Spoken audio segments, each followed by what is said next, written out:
नमस्कार। आज हम बात करेंगे गीता के चतुर्थ अध्याय के श्लोक क्रमांक 6 के बारे में। अजोऽपि सन्व्ययात्मा भूतानामीश्वरोऽपि सन् प्रकृतिं स्वामधिष्ठाय संभवाम्यात्ममायया। यद्यपि मैं अजन्मा तथा अविनाशी हूँ और यद्यपि मैं समस्त जीवों का स्वामी हूँ, तो भी प्रत्येक युग में मैं अपने आदि दिव्य रूप में प्रकट होता हूँ। तात्पर्य: भगवान ने अपने जन्म की विलक्षणता बतलाई है। यद्यपि वे सामान्य पुरुष की भांति प्रकट हो सकते हैं, किंतु उन्हें विगत अनेकानेक जन्मों की पूर्ण स्मृति बनी रहती है, जबकि सामान्य मनुष्य को कुछ ही घंटे पूर्व की घटना स्मरण नहीं रहती।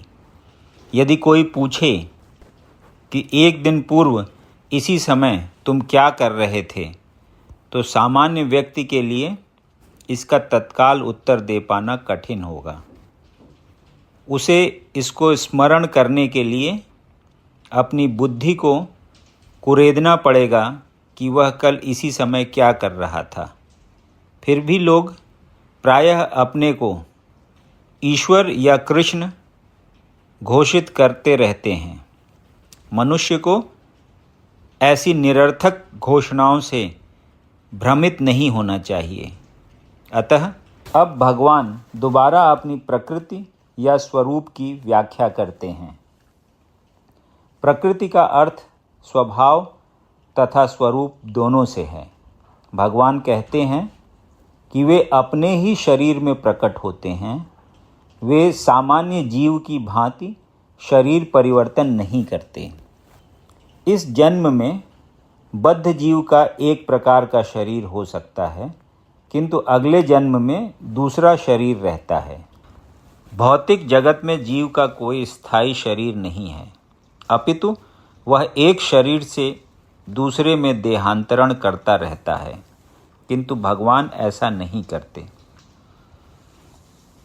जब भी वे प्रकट होते हैं तो अपनी अंतरंगा शक्ति से वे अपने उसी आद्य शरीर में प्रकट होते हैं।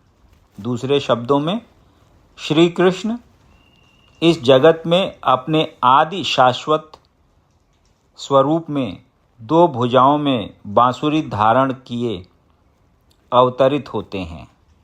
वे इस भौतिक जगत से निष्कलुषित रहकर अपने शाश्वत शरीर सहित प्रकट होते हैं।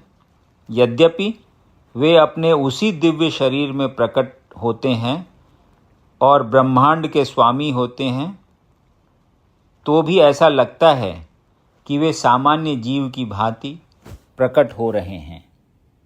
यद्यपि उनका शरीर भौतिक शरीर की भांति क्षीण नहीं होता, फिर भी ऐसा प्रतीत होता है कि भगवान कृष्ण बालपन से कुमारावस्था तथा कुमारावस्था से तरुणावस्था प्राप्त करते हैं। किंतु आश्चर्य तो यह है कि वे कभी युवावस्था से आगे नहीं बढ़ते।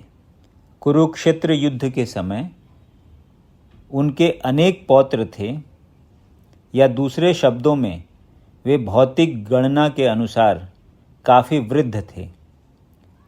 फिर भी वे 20-25 वर्ष के युवक जैसे लगते थे। हमें कृष्ण की वृद्धावस्था का कोई चित्र नहीं दिखता, क्योंकि वे कभी भी हमारे समान वृद्ध नहीं होते। यद्यपि वे तीनों काल में, भूत, वर्तमान तथा भविष्य काल में सबसे वयोवृद्ध पुरुष हैं। न तो उनका शरीर और न ही बुद्धि कभी क्षीण होती या बदलती है। अतः यह स्पष्ट है कि इस जगत में रहते हुए भी वे उसी अजन्मा सच्चिदानंद रूप वाले हैं जिनके दिव्य शरीर तथा बुद्धि में कोई परिवर्तन नहीं होता। वस्तुतः उनका आविर्भाव तथा तिरोभाव सूर्य के उदय तथा अस्त के समान है, जो हमारे सामने से घूमता हुआ हमारी दृष्टि से ओझल हो जाता है। जब सूर्य हमारी दृष्टि से ओझल रहता है तो हम सोचते हैं कि सूर्य अस्त हो गया है, और जब वह हमारे समक्ष होता है तो हम सोचते हैं कि वह क्षितिज में है। वस्तुतः सूर्य स्थिर है, किंतु अपनी अपूर्ण एवं त्रुटिपूर्ण इंद्रियों के कारण हम सूर्य को उदय और अस्त होते परिकल्पित करते हैं। और चूंकि भगवान का प्राकट्य तथा तिरोधान सामान्य जीव से भिन्न है, अतः स्पष्ट है कि वे शाश्वत हैं।